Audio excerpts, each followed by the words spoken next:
यह थंबनेल देखकर आपको क्या लग रहा है? बिहार सरकार ने एक नई भूमि नीति लाई है।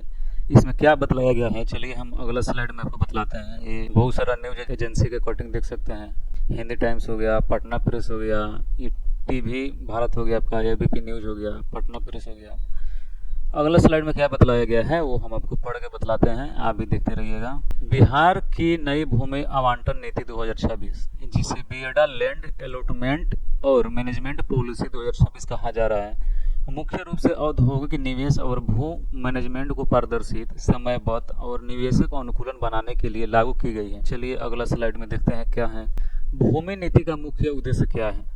बिहार में उद्योग स्थापित की प्रक्रिया को जल्दी, स्पष्ट और ऑनलाइन आधारित बनाना ये उद्देश्य है। भूमि आवंटन में ज़्यादा भ्रष्टाचार और देरी कम करना, ताकि निवेश, इंडस्ट्रियल और स्टार्टअप बढ़े, ये बताया गया है। हिंदुस्तान टाइम का देख सकते हैं, यहाँ पे हम फोटो लगा दिए हैं स्क्रीनशॉट लेके। चलिए अगला स्लाइड में देखते हैं क्या है। कौन सी भूमि कवर होगी इसमें? नीति के तहत औद्योगिक क्षेत्रों में यानी इंडस्ट्रियल एरिया में उपलब्ध सभी भूखंडों और शेड्स को आवंटित किया जाएगा।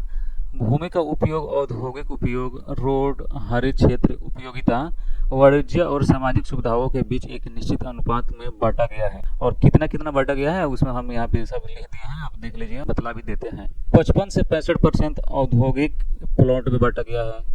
15 से 25% सड़क और आवागमन में बांटा गया है। 10 से 33% हरित खुला क्षेत्र में बांटा गया है। 5 से 8% यूटिलिटी और वाणिज्य सुविधा के लिए बांटा गया है। 3% आवासीय और सामाजिक अवसंरचना के लिए बांटा गया है। ये सब आप देख लीजिएगा, ये बहुत इंपॉर्टेंट है आप लोगों के लिए। चलिए अगला स्लाइड में देखते हैं। आवंटन की नई व्यवस्था क्या क्या है वो बतला देते हैं हम। अब सभी औद्योगिक भूमि शेड यानी आवंटन पूरी तरह से ऑनलाइन होगा। बियडा पोर्टल पर उपलब्ध जमीन की जानकारी दिखेगी। यहाँ पे बियडा पोर्टल पर पूरा जमीन की जानकारी आपको दिख जाएगी। प्राइम लोकेशन या जहां अधिक आवेदक हो वहां ये नीलामी, ये बिल्डिंग होगी, ताकि पारदर्शी माध्यम से आवंटन हो सके। अगला स्लाइड में देखते हैं। ईएमडी और अग्रिम भुगतान के बारे में भी बतलाया गया है। ईएमडी यानी अर्नेस्ट मनी डिपॉजिट के बारे में बतलाया गया है। माइक्रो और स्मॉल इकाइयाँ 2% है। मीडियम और लार्ज इकाइयाँ 5% है। बिहार में पंजीकृत स्टार्टअप को ईएमडी में पूर्ण या आंशिक छूट प्रावधान है, प्रावधान है।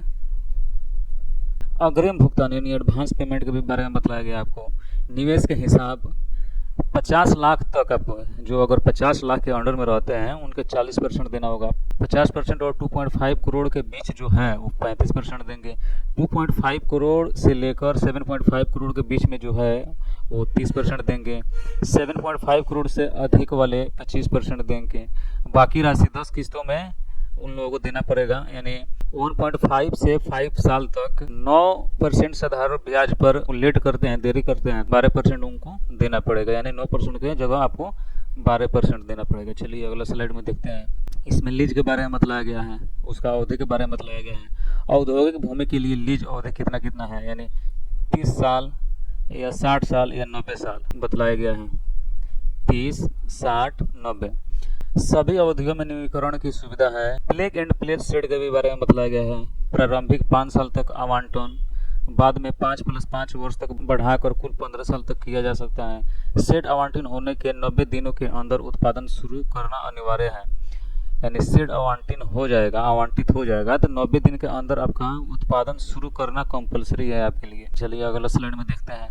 समय सीमा भी यहाँ पे दिया गया है, समय सीमा के भी बारे में बताया गया है। नीति उत्पादन शुरू करने की समय सीमा तय की गई है। इसमें माइक्रो यूनिट 12 महीने, स्मॉल यूनिट 18 महीने, मीडियम यूनिट 24 महीने, लार्ज यूनिट 30 महीने बताया गया है। इसमें वास्तविक मामलों में थोड़ा विस्तार दिया जा सकता है, लेकिन देने पर कड़ाई है। अगर कोई इकाई 50% से कम क्षमता पर चलाती है तो उसे नॉन फंक्शनिंग खाली जमीन माना जा सकता है। दंड, किराया या भूमि वापसी जैसे कदम लिए जा सकते हैं। यानी अगर कोई भी इकाई है वो 50% से कम क्षमता पर चलती है तो उसे जमीन खाली कराया जा सकता है और दंड भी लगाया जा सकता है। खाली खराब उपयोगी वाली भूमि के लिए सरेंडर और एग्जिट प्रावधान यह नीति पहली बार स्ट्रक्चर निकास मैकेनिज्म देती है, ताकि जो खाली या कम उपयोग में है उसे वापस लेकर दूसरे निवेशक को दी जा सके। इस औद्योगिक जमीन के बेकार बर्बादी कम होगी और नई यूनिट लग सकेगी, इसमें बतलाया गया है।